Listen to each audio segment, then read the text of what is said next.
Welcome back to the show. My name is Stormy, and we're going to get into a few things that you can do when you feel life is chaotic and a mess. And you're like, where do I even start? Things don't feel like they're going great.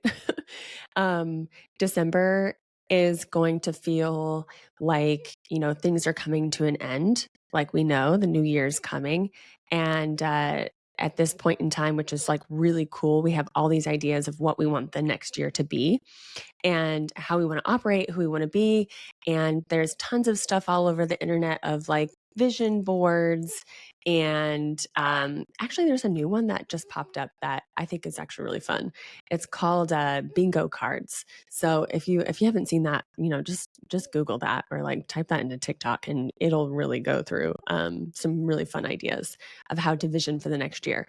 But outside of all the things that we want to like project forward and manifest and really start to like, ooh, this is what, would next year, this is what it's going to make it be so good if I achieve these things or if I go do these things or whatnot. But we can still be in a mentality of it's going to happen, or like I'm going to do those things, kind of like that mentality of like, oh, I'll start tomorrow. And I was just reflecting even in myself where things were feeling a little not out of hand, but like, I mean, things were getting a little chaotic. I was like sick for a whole week and that shut me down, and just like really feeling like I needed to like tighten the reins of things that I let slack or like let slip. You know how sometimes like you can feel like you're really good in maintaining your routines and you feel really great, and then just like life comes in, maybe old habits come back, and then you find yourself like in ways of thinking or ways of being and ways of doing when you're like, wait a minute, this isn't me anymore. What happened? We just slip back. And sometimes that happens because our the ways that we've done things in the past is very much like uh, a very big groove, a very big, like deep groove of how we're used to doing things. And it's okay that that new groove isn't as solid or substantial or as deep as the one that we used to be taking. So when you slip back into those things to be like, wait, I thought I wasn't doing this anymore. It's okay to be like, oh, okay, yeah, right. I'm in a new groove. I can continue this path again. So these are some things that I have done this past, 2 weeks after I was sick. And it's really helped me kind of feel like I'm tightening the reins of my life, and it's giving me more energy and more clarity and more like direction for that year. And without being so like obsessive of like, oh my gosh, the new year is coming. So the first thing that I have done, which is just always a huge thing, is to clean up my diet. Everybody has different diets. Everybody has different ways of like what they think that is best for them or whatever. I have tried like literally a million and one different diets just from like wanting to experiment with things. I've been vegetarian, pescatarian, vegan, carnivore, plant-based, like, just like all the different things depending on what, I'm interested in, what my body needed at the time, and then just like experimenting. I mean, unfortunately, there's just huge amount of diet culture that's just like, do this to lose this much weight or whatever. And so there's lots of things to do with diet, but I'm just going to come in with the perspective of what has helped me feel really healthy and whole and like grounded in my body. Um, and this has to do with getting rid of processed foods, like no surprise, but like it's very easy, especially, and you have to be so, um, have grace with yourself on this, especially because we're in the holiday months of like more sweet treats and stuff. But just kind of be mindful. Like when I started to really lean into this, I started to really not feel great. I was like, oh yeah, because I'm used to not eating these foods. So I will take out processed foods. I'll eat, make sure I'm getting enough protein. So grass-fed beef, chicken, grass-fed pork, like really good meats, a lot of meats, especially in the morning for protein is so good for us females, to really start our day off and our home and really support our home hormones. So it's kind of like, yeah, just meats, really good cheese, raw cheese you can get at the grocery store. I'm still having a really hard time finding raw milk in the air in this area, which I think is like a really good thing to have. It's a good problem to have. But like the farms around me in this area, they're like all monopolized. Like they don't have any milk left, essentially. Like some states, depending on where you're at, some states it's illegal still to like buy raw milk for human consumption and you have to buy it for animal consumption, or you sell it like off brand because like raw milk is so good for us. It's just unpasteurized, so you just like find a good farm around you and try to get your hands on it, because I'm telling you, it changed my life when I was in St. Louis. Like I did a whole raw milk week, but we won't get into that. So I'm doing that. I'm decreasing my sweets. I have a huge sweet tooth, but I definitely pay for it in ways of energy, like after the high goes off. Yeah, meats, and then really taking back some of the grains, some of the stuff that, some of the breads that I was eating a lot of. So I'm just kind of cleaning it. Whatever it means to you based on how you do your diet, or and I say diet as like you're eating, not that you're going on a diet, but if you could just clean up your foods to minimize your sugary items, your processed foods, it'll just really be less chaotic and just kind of be able to clean up your mental space, because our food and our gut health is so importantly linked to how we feel mentally and emotionally and energetically. And it all, you can't do one thing without it affecting the other thing. So like we're all so interconnected. So if you're not feeling the best right now, just see how can I clean up my diet a little bit. If it's just eliminating one thing or changing how you do breakfast, maybe it's like eating earlier in the evening so you have more of a gut break. So those kinds of things are really, really helpful to start to like kind of yeah, clean things up. So that would be the first thing I have done to do when your life feels a little messy. So that's the first thing. Second thing is to organize your space. So whether that's your desk, your room, your car, your any place that you live, like your office space, anywhere that you spend a really good amount of time, and hell, maybe it's like every place. Like kind of clean up, organize, put things away, go through things, throw shit out, old mail, all the different stuff. So like this was always really huge for me too, where it's like, oh, I mean, it's a, I don't know who said this originally, but it's like your outside physical space is a reflection of your internal space.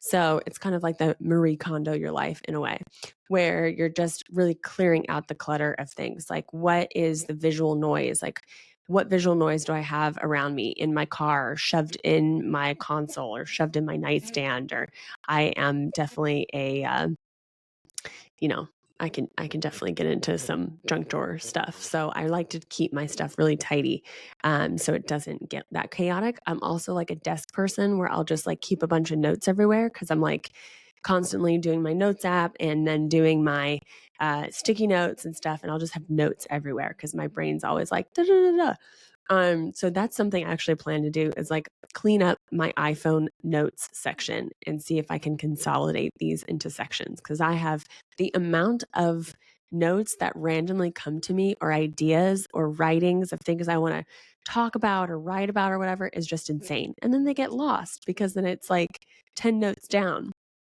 So organize your home space, organize your mental space, whether that's like maybe your email or whatever is causing you the most, maybe your text messages.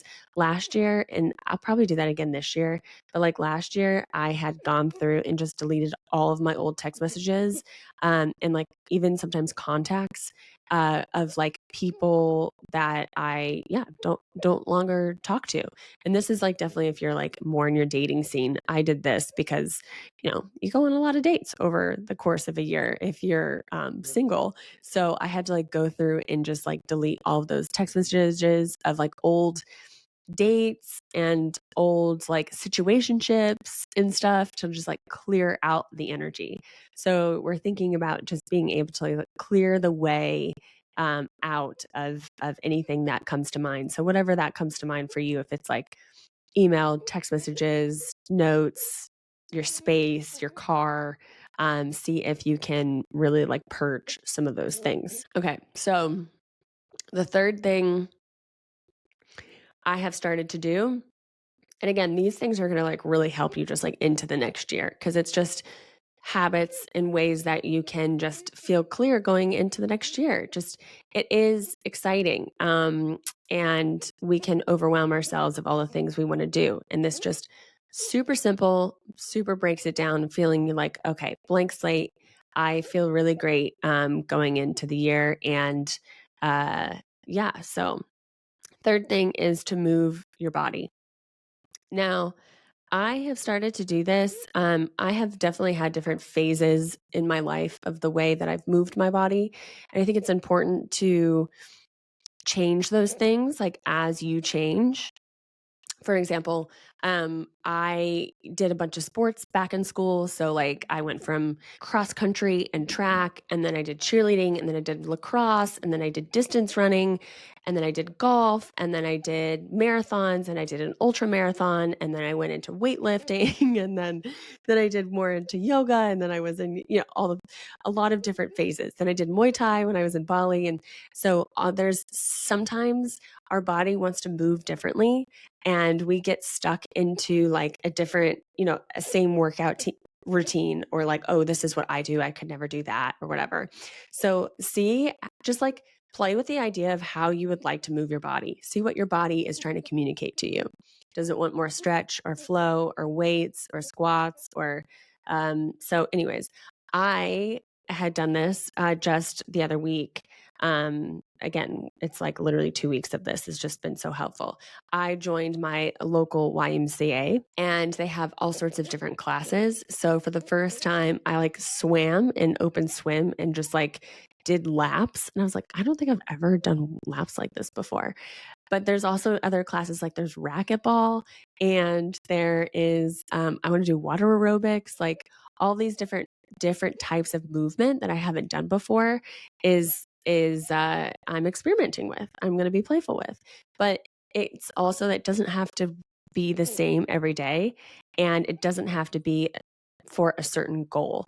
Like, I guess my goals right now, obviously, not obviously, but my goals currently around this is just making sure I work on getting my steps, like doing your classic 10,000 steps or more, and then getting some sort of outside time, and then doing something fun. So I'll do an outdoor walk. I mean, it's winter time, so especially when it's like warm and sunny out like it is today, like I did a really long walk, which felt so nice to get some sun. It was crisp, the wind's blowing, like get to look at that neighborhood and stuff. So when I maximize the winter days when it is warm out, so I can get outside and get some steps in outside, because it is a difference than getting your steps in at like on a treadmill. It just is. So I prioritize getting outside as much as I can when I can, getting my 10,000 steps, and then having fun with that, or with whatever movement I'm doing. So in this case, I'm going to try some of these classes and just like see how it feels. And it's okay if you're like no longer in the phase, or you're like bored with your workouts, or if you're bored with the way that you move your body. There's so many different ways you can move your body. And like, there's so much stuff even on YouTube that you can try if you don't want to go into a class, or if you're like more budget conscious. Okay, so the fourth thing, if life feels like a mess, I would start to increase the amount of time that you're spending with yourself. So this is more solo time. I call these, you can even take yourself on soul dates, take yourself out and get to know yourself. I talked about this a little bit on my Instagram last week about how I really, this was like a really huge challenge for me when I was in my early 20s. And I didn't know how to be alone, and I didn't know how to, like, it just would feel really restless. I didn't know how to like date myself or like get to know myself. Like, it was very just like overwhelming. So if life feels like a mess, it's probably because you're not really connecting to yourself enough, and you're not having enough like soul connection time, and you're just reacting and maybe in people's energies too much. So if you're feeling a little chaotic, especially around this year when you're maybe seeing more friends and family, you're having parties, you're doing all these things, like it's really important to make sure that you're still keeping a really strong connection for yourself and to yourself and feel like you have your own sturdy, solid ground. And this kind of bleeds into the fifth thing that I have has really helped me during this process is to like increase your boundaries. So, because, and this kind of goes with like as you increase spending time with yourself, you're going to have less time to spend with others. So, really start to increase your boundaries. Like, if you can't do all the parties, maybe you can do two. Or if you can't stay like 5 hours at your family's place, like maybe you can spend 1 hour. So, just creating boundaries in a way that it feels comfortable for you and not draining and really can like tighten things up. And so, when it does, all of these things start to really like snowball in a really good way, like really freaking fast. And it'll just be a few days. Like if you do this for say 4 days in a row, you focus on cleaning up your diet, organizing your space, moving your body, having me time, and setting boundaries. If you do these 5 things for like 4 days, or we'll just say 5 things in 5 days, it's going to be night and day how you feel day to day. You're going to wake up with so much more energy. You're going to feel clear on the things that you want to create, ideas that you're trying to bring through. You're going to feel so much more energized within yourself and less like angst and maybe angry or have anxiety with other people because you're like, you're going to have so much that gets back to you literally in 5 days of doing this because I literally just did this. So I'm telling you from direct experience where I'm like, these are game changers. Why do I ever stop doing these things? And it's just good reminders. Like life happens. Like life kind of not gets in the way, but like life just lifes and you forget about the things that make you feel good, like drinking enough water, like just very basic things that make you just feel 100 times better. So I hope some of these things will kind of help you be able to tighten the reins on your life a little bit before we go into these really chaotic times sometimes of what people can experience in the holidays and know that like you can just drop all your expectations of yourself and others around this time too. It can be really difficult. We have a lot of happy memories, a lot of painful memories, a lot of expectations of others on you, of others. And if we could just kind of release that and drop that and just come from a place of love and connection and knowing truly like what is for your highest and best will also be for the other person's highest and best. And that is just a very basic law of just, you know what's really good for me is probably also going to be really good for you. So, yeah, clean, tighten the reins. It'll feel really good. Let me know how you feel in the next like 5 days after listening to this. I'm pretty stoked to kind of just like really be clear on what I want my habits and routines and kind of um, setting myself up for success for this next year, having like a really good foundation, and these things really help. Another thing that I want to throw in actually, so we'll put a number 6 in there, or just a little bonus one, is to get clear on like what exactly you feel like you value. So I love this it's like a manifestation meditation group or account. They have a podcast. They're called To Be Magnetic. And what they do is that they help you identify what your authentic code is. And this is just like in a very basic way. It's like identifying what your values are. And then you use this as a filter to filter out your life. Like if these are my values, does my day-to-day life look like an example of what these values are? And if there's a mismatch, then that's why you feel probably not so great because you're saying your values are this And then you're doing all of these other things that aren't in alignment with that. So this is super important because being clear of just what we want to, bring into the next year with us, we want to be really clear about who we are. And part of that is knowing yourself, right? Spending time with yourself. That's, number 4. But getting clear on what you actually value and seeing if your life is a reflection of that.